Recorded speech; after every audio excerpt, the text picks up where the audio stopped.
I just finished Resident Evil 9, and I'm not even joking. What was that ending?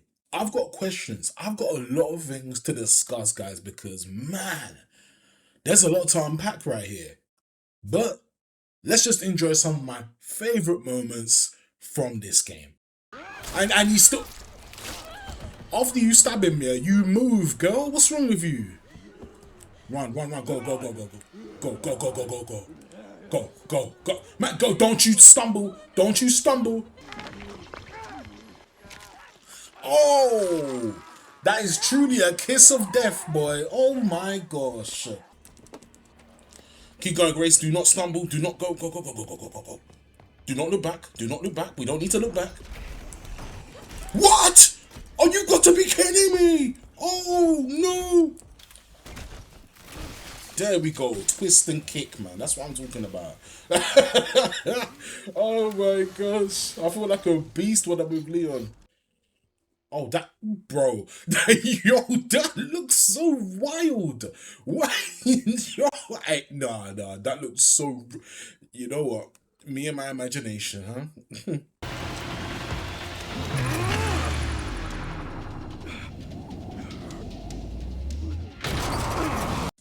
By the way, guys, if I call him Vino, his name's actually Zeno, but if I could say Vino, that's my bad. But this is how you know I didn't really care for this character. Look at him just standing there with his cigarette, and you know what?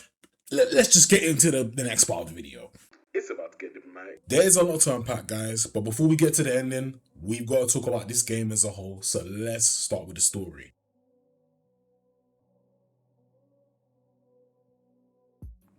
Grace Ashcroft, an FBI analyst, investigates mysterious deaths linked to survivors of the Raccoon City incident. The cause is tied to lingering T-virus mutations known as Raccoon City syndrome.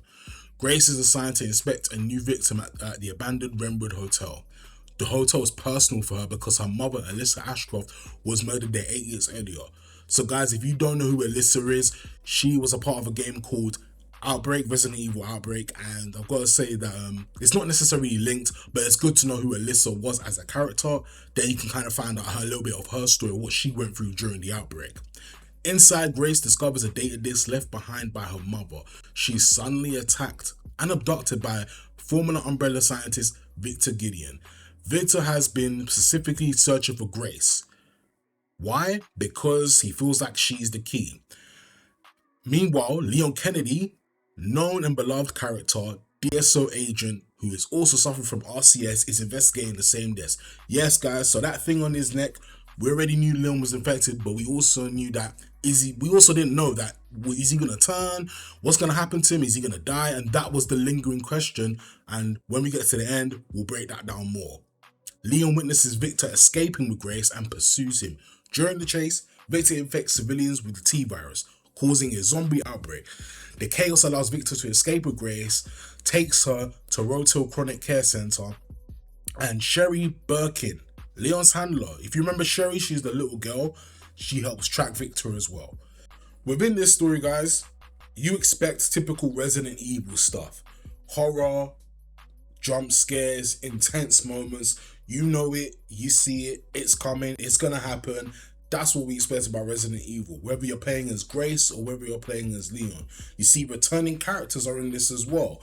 And you just go with it. Honestly, you just literally go with the story. The story that it sets you up for many different things, but it's so good with flowing, the pacing. Even though we all know Resident Evil can be short, this feels like the pacing is on point in this game.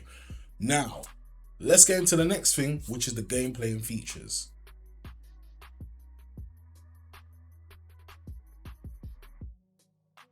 Since we are playing as two characters, let's start off with Grace first. So Grace's gameplay is pretty much survival horror. That is the focus there. And emphasis on the survival horror because, man, you have your resources. Oh, but listen, you're very, very limited. That's all I've got to tell you.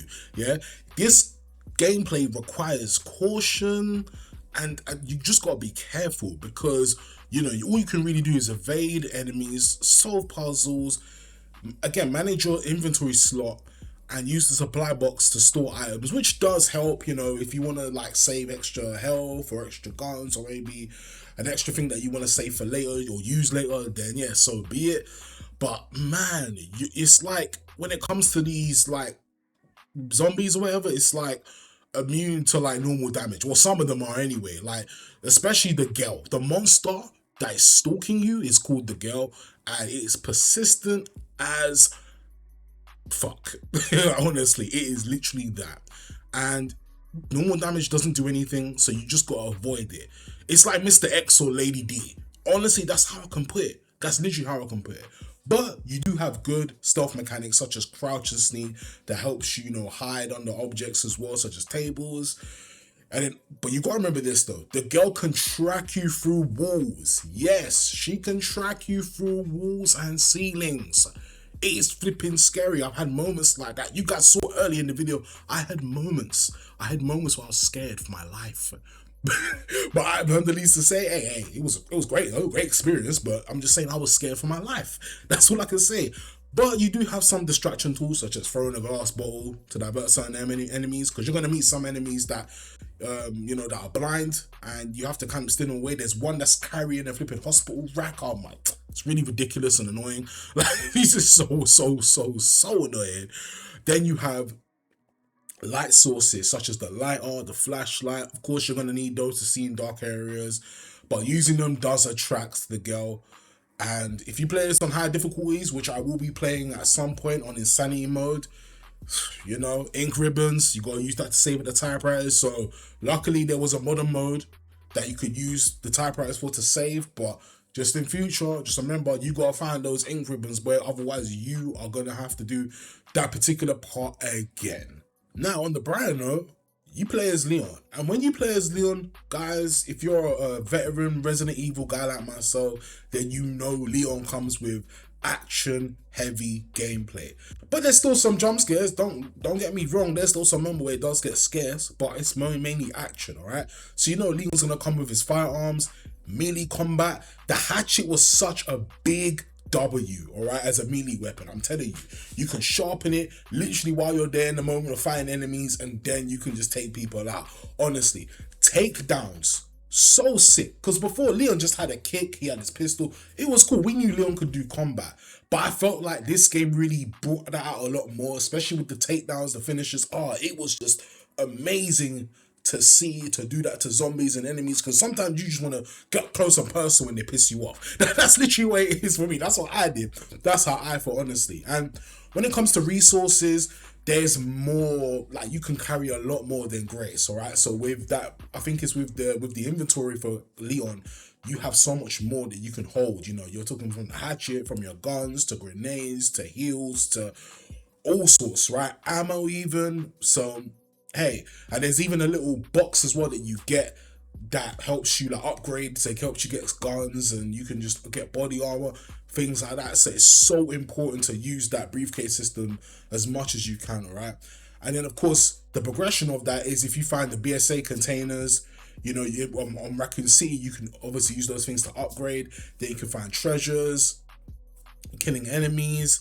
And then also it includes traditional boss fights as well. So as you guys can probably see at some point, you know Mr. X appears in this, and my gosh, I've got to tell you, it was really good to face him again, because this time you weren't the rookie Leon no more. You was the seasoned veteran type of guy ready to take him out.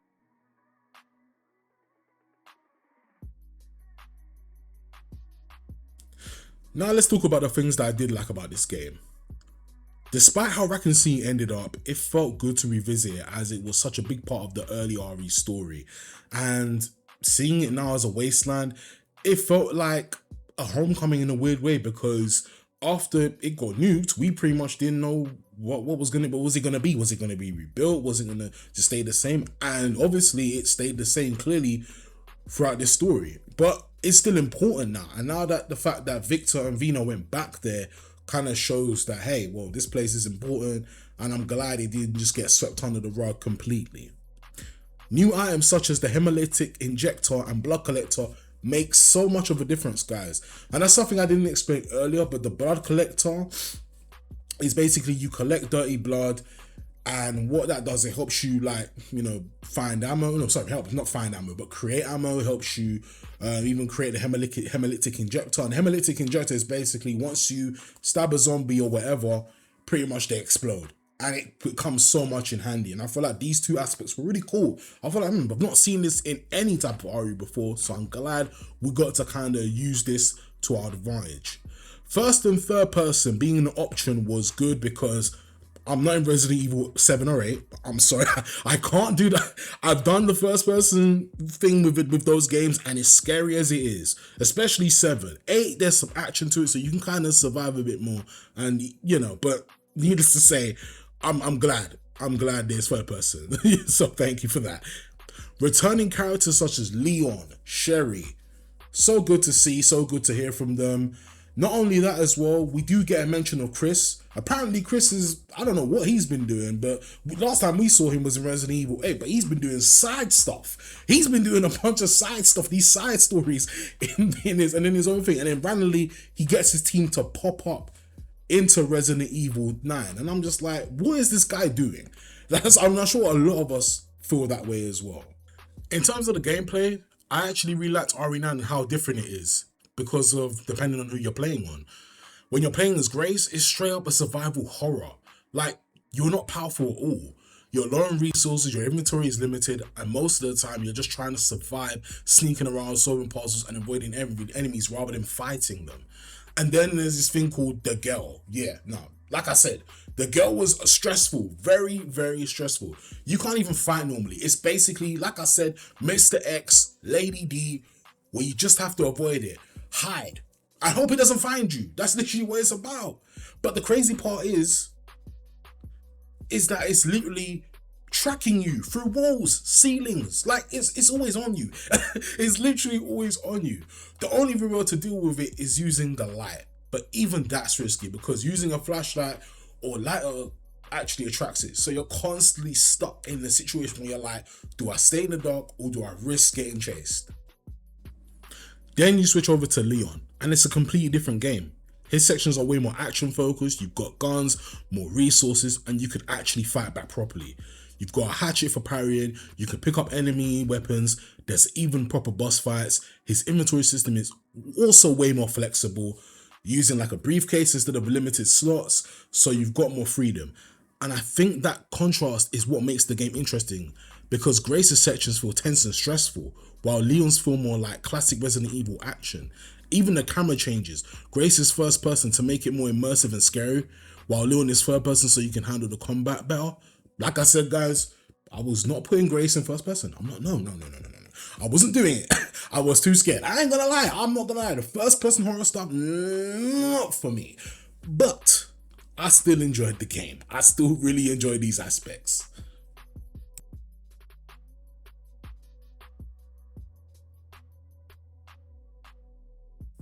As much as I really like the game, guys, there were some negatives to it. Not a lot, but there was some, and I think that's because as much as I liked Victor Gideon, I do wish that we had more villains to work with, because Vino, I didn't like Vino. I'm not gonna lie. Vino was just aura farming throughout this whole game and didn't even do anything. Honestly, literally, when you see the ending, you're gonna see me roll into this guy, because I don't understand what the hell he was doing.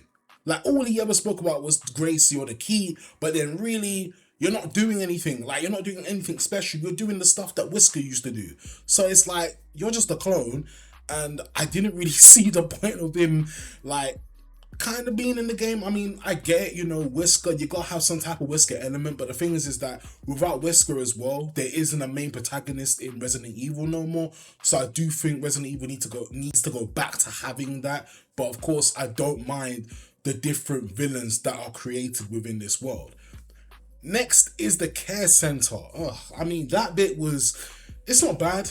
I don't hate it completely, but the problem is just like sometimes it felt very long at points, and I know for a fact if I was to do this on Insanity and trying to save in that space, oh man, it's gonna really, really be stressful. I think I spent a lot more time in the care center than I did any other part of the game. But hey, that's just me though, and it had the typical RE environment, but I just didn't like it for what it was worth, especially as being as Grace.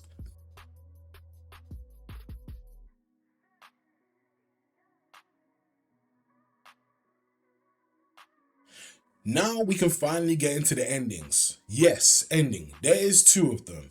And I'm gonna show you the one that I didn't choose, and then I'll show you the one that I chose after, just so we can have a full perspective here. What did you do? What I had to. Grace, get out of here!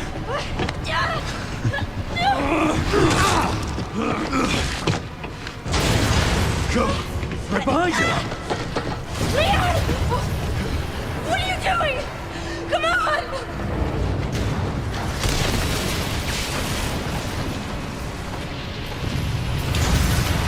Leon!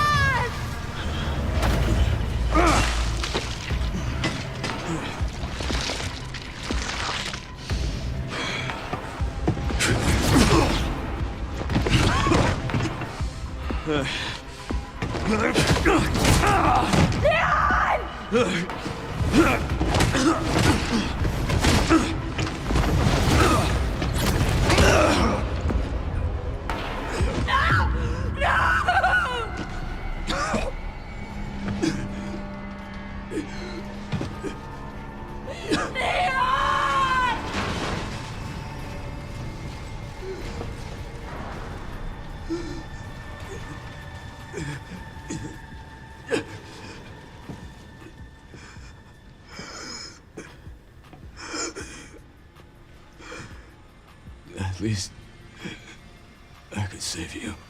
No!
I wish I could have saved you, Leon.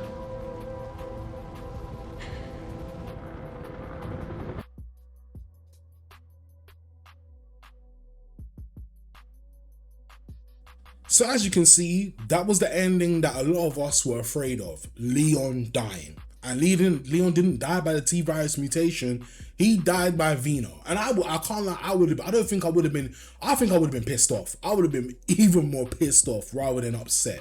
And don't get me wrong, it's not like Leon went out crazy bad or anything. It's just like, man, he really went out to a Wesker clone, not even Wesker himself.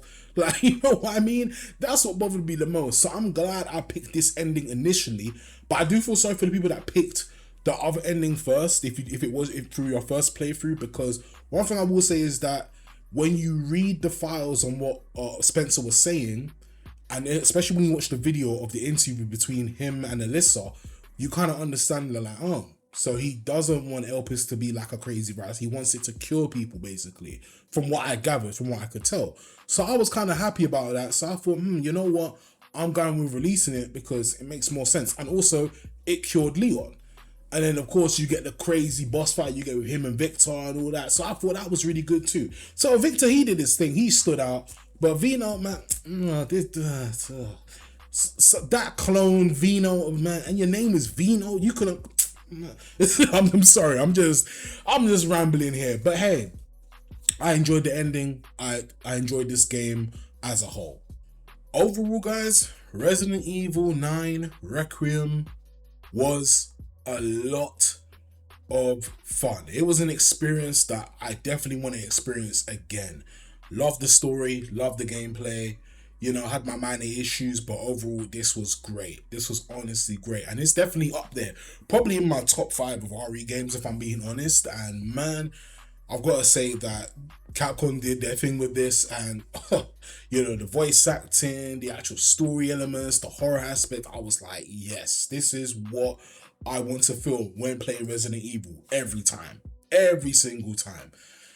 But yes, as the video comes to a close, guys, let me know your thoughts in the comment section on how you feel about RE9. Don't forget to like, share, comment, and subscribe.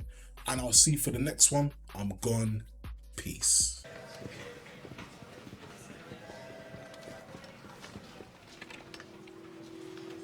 And Sherry's okay?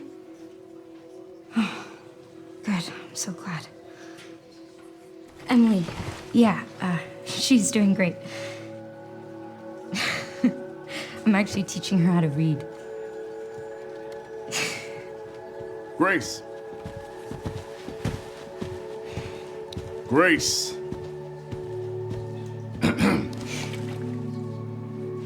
Where's that report? Sorry. Leon, gotta go. Catch up soon.